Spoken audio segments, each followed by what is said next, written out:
ये आपका सारा सामान आ गया। आराम से लिस्ट में मैच कर लो।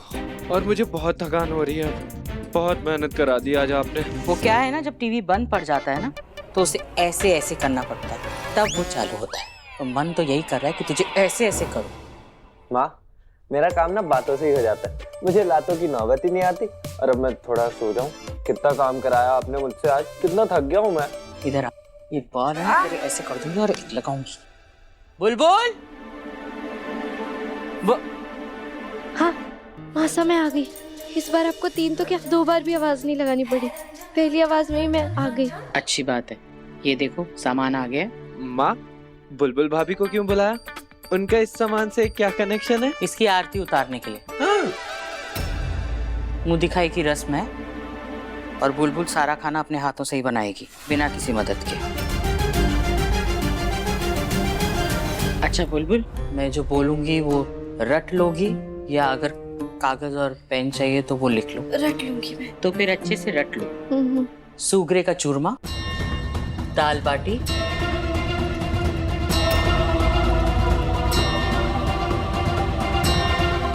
सब बना लोगी ना? सब बना लूंगी, समय से पहले बना लूंगी। वो क्या है ना कि इससे पहले जब भी घर में कोई बड़ा फंक्शन हुआ है, खाना हमेशा मैंने अपने हाथों से बनाया है। और मेरे हाथों का खाना खाकर सबने बहुत तारीफ की है। माँ अन्नपूर्णा का वास होता है उस घर में, जहाँ लोग खाना खाकर और खुश होकर वापस अपने घर जाते हैं। मैं चाहती हूँ कि वो आशीर्वाद वो तुम्हें भी देकर जाए। आज इस परिवार का मान और सम्मान सब तुम्हारे हाथों में है बुलबुल। और मान सम्मान को ठेस नहीं पहुंचनी चाहिए, कोई भी गड़बड़ नहीं होनी चाहिए बुलबुल। नहीं होगी ना? नहीं होगी। गड़बड़ तो आज होनी होगी मासा, मैंने माफ कर दीजिए। लेकिन अगर मैंने इस घर से निकलना है तो आज मुंह दिखाई की रस्म में कुछ भी अच्छा ना होगा।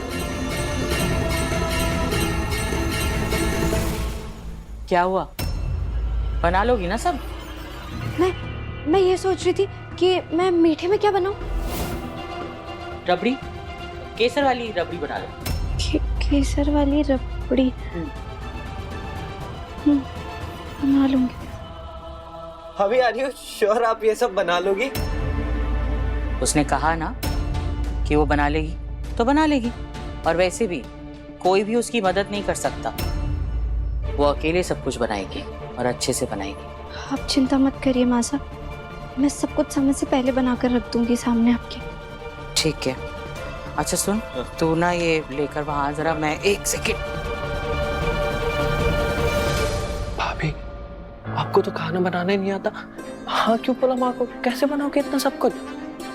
नहीं आता था वायु भैया, पर अब आता है। जब मैं पग फेरे की रस्म के लिए अपने मायके गई थी ना, तो मैंने सब कुछ सीख लिया था।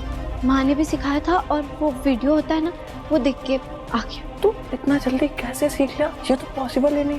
कितना कुछ बनाने को बोला है माँ ने। वीडियो देखकर बना लूंगी। वायु, हाँ माँ, तुझे कहा था ना मैंने, वो लेकर वहां जा तू।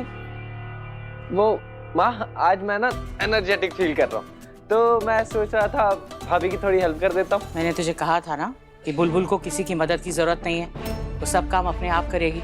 तो ठीक है, कोई बात नहीं, चीयर कर दूंगा। गो भाभी गो। 1 सेकेंड, तुझे बहुत मन कर रहा है काम करने का, मदद करने का, तो मेरी मदद कर दे। झालरें लगानी है और थोड़ी सजावट करनी है। चल ये लेकर चल वहाँ। आता हूँ। जल्दी आ। को भाभी को।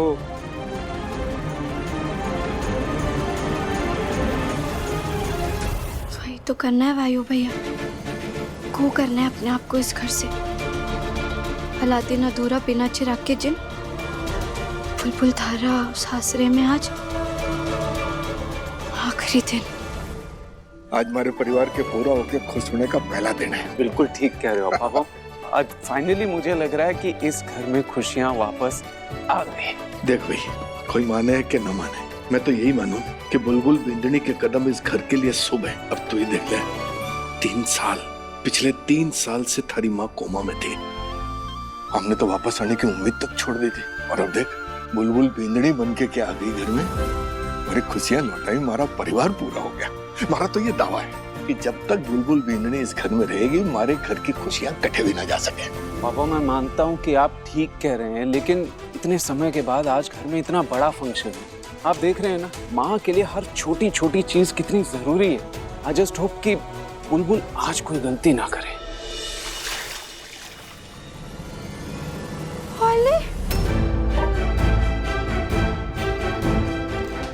ओले छी, आटा मौसा, आप तुम्हारी जुकाम वाली नाक से भी ज्यादा बह रहे हो।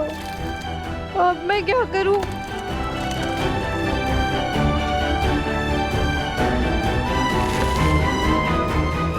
अब आटा ज्यादा डाल दिया।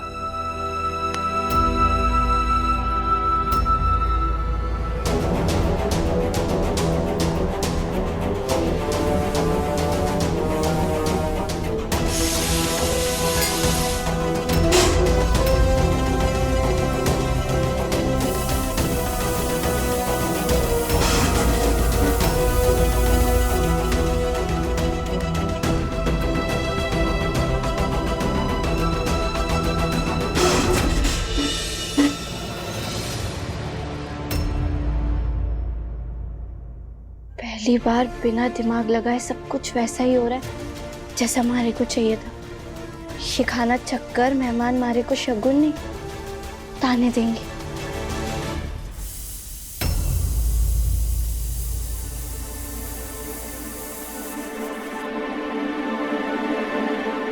तू रो क्यों रही है बुलबुल? तू तो यही चाहती थी ना कि खाना इतना गंदा बने कि मासा खुद थारे को इस घर से बाहर निकाल दे, ताकि थारे नकली बर्थ सर्टिफिकेट का सच बाहर ना आए। और थानेदार साहब को नाबालिग बीवी से शादी करने के जुर्म में भी सजा नहीं मिलेगी। खुड़की ढेली तो कहती है कि मेहमान भगवान का रूप होते हैं, मैं उन्हें खाली पेट कैसे भेज दूं? नहीं, खाना गंदा नहीं बना सकती। नहीं।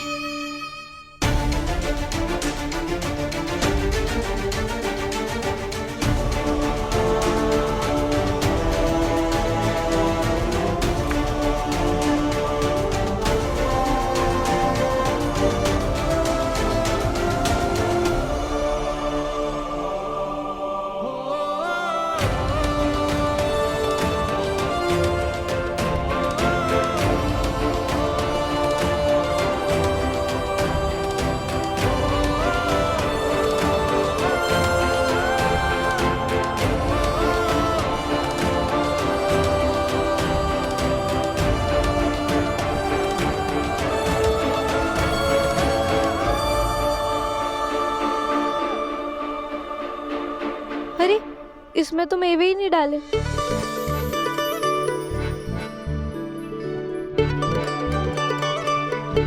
फोन सा, आपका शुक्रिया। सब तो बन गया है और दिखने में भी ठीक ठाक ही लग रहा है। खाटू श्याम जी संभाल लेना, बस इसका स्वाद भी ठीक ठाक ही हो।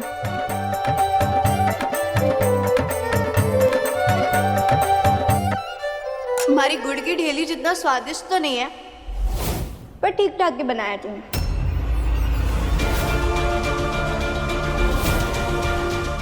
नजर न लगे तुम।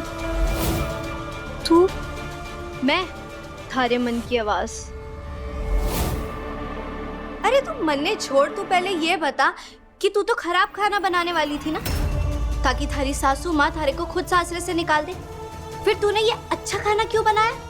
अगर खाना अच्छा नहीं बनाती तो हमारे सासरे वालों की नाम और इज्जत दोनों मिट्टी में मिल जाता, इसीलिए।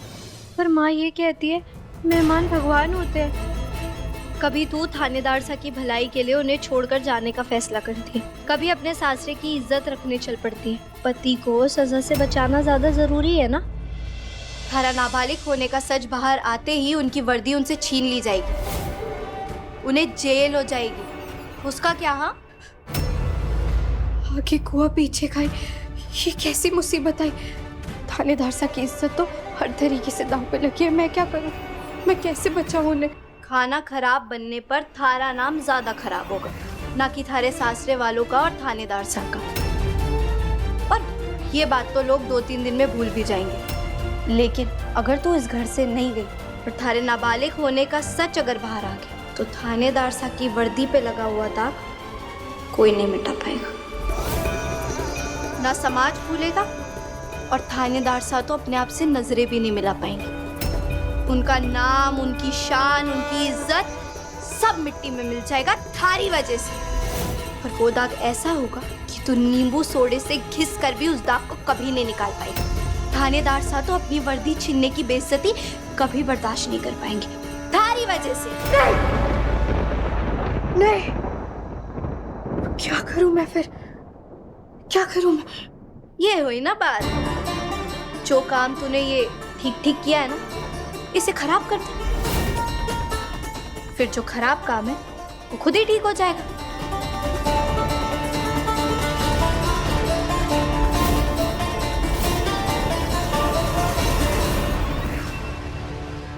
ये ले नमक, अब इसे दाल पकवान की दाल में डाल दे। अरे दाल,